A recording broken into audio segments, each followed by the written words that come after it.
Hi everyone! Hi! My name is Nur-ain Kamil and I am the reporter of subtopic 4.5 or the linear regression. So, first and foremost, before anything else, let's define what is linear regression.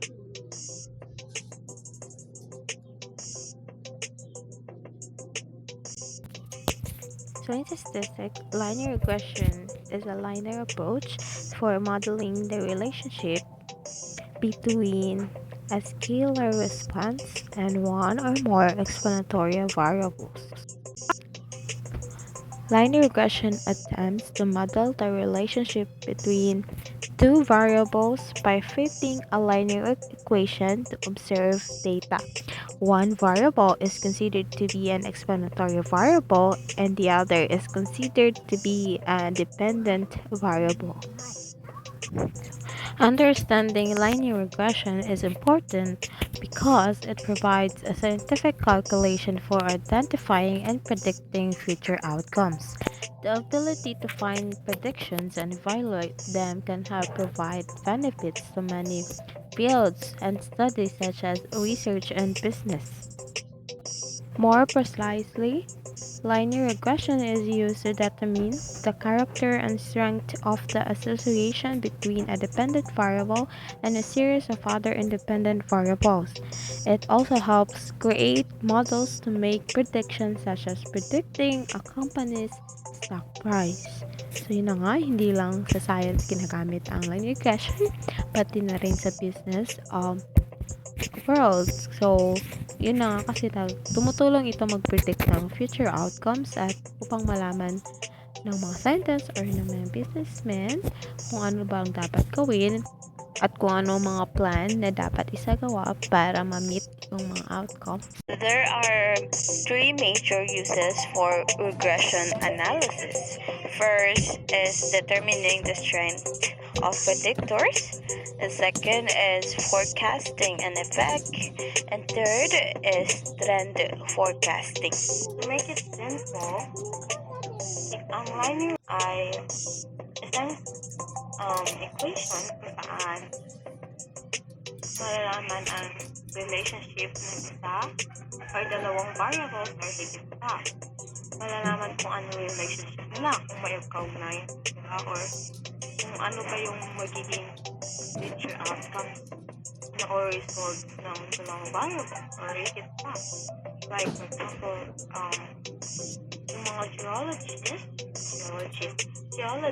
ginagamit ang linear regression para malaman ang relationship ng volcanic eruption. Kung kailan o gaano katagal bago mag-erupt. Inaalam nila kung gaano kadalas or ilang segundo yung pagitan ng bawat eruption or ilang segundo yung pagitan nila. So, in finding a relationship between two variables, we must find first the least squares regression line. This is how we solve the line regression. The least squares regression line is the line that makes the vertical distance from the data points to the regression line as small as possible. It is called least squares because the best line of fit is one that minimizes the variance or the sum of squares of the error. So, before natin malaman ang line regression ng isang equation, ay kailangan muna nating hanapin ang least squares regression line. So, in finding the least squares regression line, we must use the formula y is equals to ax plus b, where a is the slope and b is the y-intercept. So here, we have an example on how to find the regression line. So first, we must find the least squares regression line. So here are the given data that is shown in this table. So the given values are, in the first column of the table, we have the time between eruption in seconds or the x-intercept. we have here 272, 227, 237, 270, 218, 226, 250, 245, 238, and 203. In the lower column or the second column, we have the duration of eruption in seconds or the y-intercepts. We have 89, 79, 83, 85, 78, 81, 85, 79, 82, and 81. So these are the given data. In solving this equation, you must use the formula y is equals to ax plus b. Since ang una nating hahanapin ay ang A or ang slope, ang gagamitin nating formula ay ito. A is equals to n summation of xy minus summation of x summation of y over n summation of x squared minus summation of x to the power of 2. So, these are the given data. So, para ma-solve na natin ang equation, kailangan mo natin i-write lahat ng given data. Hanapin natin ang summation of x, summation of y, summation of x and y, and summation of x squared. At hanapin natin din kung ilan ang number of values ng given data. So, para mahanap ang summation of x, kailangan na natin i-add lahat ng values na nakalagay sa column ng x. So, i-add mo lang yung 272, 227, 237, 203, 270, 218, 238, 226, 250, 245, and makuha mo na yung sum ng x. At para makuha naman ang summation of x and y, ang gagawin lang natin ay ita-times ang values ng x at saka y. So we have 272 times 89. Ang kalalabasan is 24,208. And we have 227 times 79. Ang kalalabasan ay 17,933. So now we have 237 times 83 is equals to 19,671. And so on and so forth. So ganun lang yung gagawin natin. So, after makuha lahat ng values ng x and y, i-add natin ito lahat at ang makukuha natin ay yun ang summation. So, kapag na-add natin, ang lalabas is 196,636. So, yun na ang summation of x and y. At para makuha naman ang summation of x squared or x to the power of 2, ang kailangan natin gawin ay hanapin or is times ang x values sa kanilang mga sarili upang mahanap natin ang mga values ng x squared. So here we have 272 squared. So ang lalabas is 72,984. So ang gagawin lang natin is it times lang natin ang mga value ng x sa kanilang sarili. So we have 227 times 227. We have 51,529 and so on and so forth. Ganun lang ang ating gagawin para makuha ang summation of x squared or x to the power of 2. Pagkatapos natin makuha ang mga square root or makuha ang x to the power of 2, which is ita-times natin sa sarili na lang ang mga x values, ay i-add na natin silang lahat upang makuha ang summation of x squared. So, kapag na-add natin ang lahat ng values, ay ang lalabas is 532,310. So, yun na ang summation of x squared. So, after natin makuha ang mga values na ito, ay susulat na natin para mas maayos ang ating pag-solve. So, summation of x is equals to 286. Summation of summation of y is 822. Summation of x and y is equals to 196,636. And summation of x squared is equals to 532,310.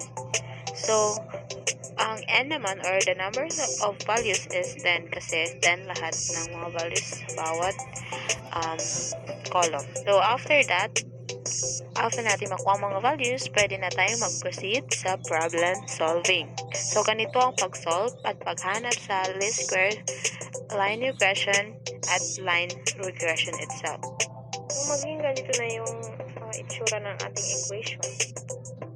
So, ang first na nating hanapin is yung value ng A or yung slope. So, ang formula na gagamitin natin is ito. So, A is equals to N summation of x and y minus summation of x summation of y over N summation of x squared minus summation of x to the power of 2. And so N is yung value or the number of values kung or ilan yung values ng ating x, ilan yung values ng ating y, and so on and so forth. So since ang lahat ng values natin sa x is 10, so ang ating N is 10. So A is equals to 10. Isa-substitute lang natin yung mga values para mapapunta na tayo dito or mahanapin. So, since ang ating N or number of values is 10, or yung 10 dito, and dito, since ang nakalagay ay ang hinahanap is N. So, the summation of x and y, so, yung diba yung sum ng ating x and y, so, since diba yung kilalabas na ng ating x and y or summation dun sa unang chart is 196,636. So, yun ang ipupunta natin dito kasi yun ang nahanap yung summation. Tapos, sunod, ilagay na naman natin is yung summation ng x which is 2,386. And since yung summation ng y which is 822. So, over and the n value or the number of values, so then over summation of x squared, so which is 530,310, and ang summation of x natin to the power 2. So yun ang summation of x equals 2. So yun ang ginawa upang mahanap ito ang tinanggal. Pinapicture lang natin yung mga value ng mga ito.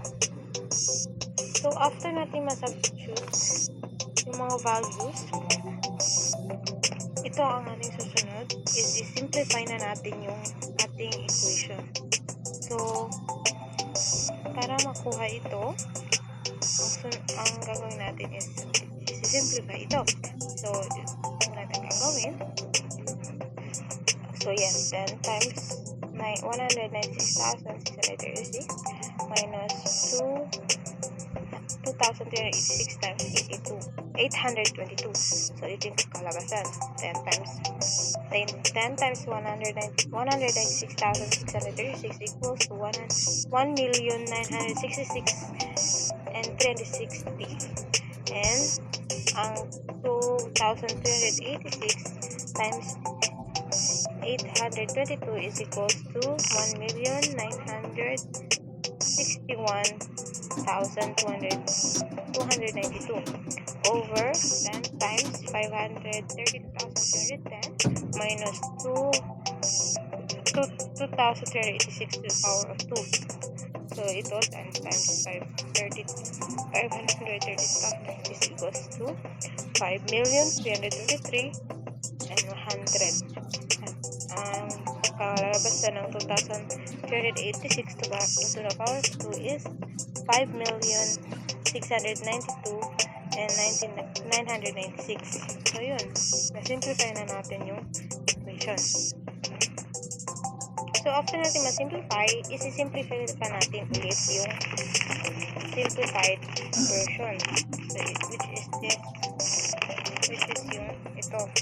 So, isi-simplify natin siya ulit at pagiging 5,068 na lang yung value nito sa taas.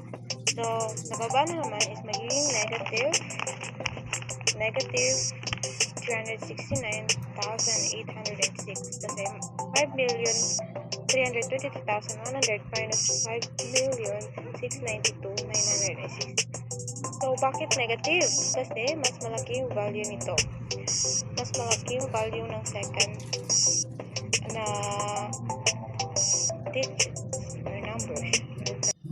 So, yung negative 369,886.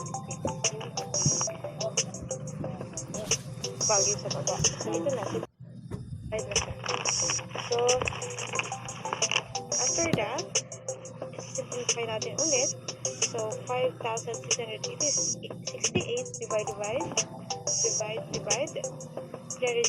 negative 369,896. So, ang kalalabasan nito is, the answer is negative 0.0137011484. Hanap natin yung value ng A or yung slope, which is ito. So, after that, may next steps na naman.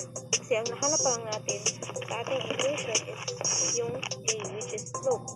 So, meron pa tayong sunod na hanapin, which is yung value ng of my x hat and our x hat and y hat. Find the values of x hat and y hat. So, x hat, ang formula na gagamitin natin is ito, summation of x and the values or the number of values or the n. So since ang summation of x natin is 2,386, ito ang malalagay natin dito. Tapos yung number of values natin is 10. So i-divide lang natin itong dalawa, tapos ang kalalabasan is 238.6. So yun na yung value ng ating x hat. At ang sunod is yung y hat.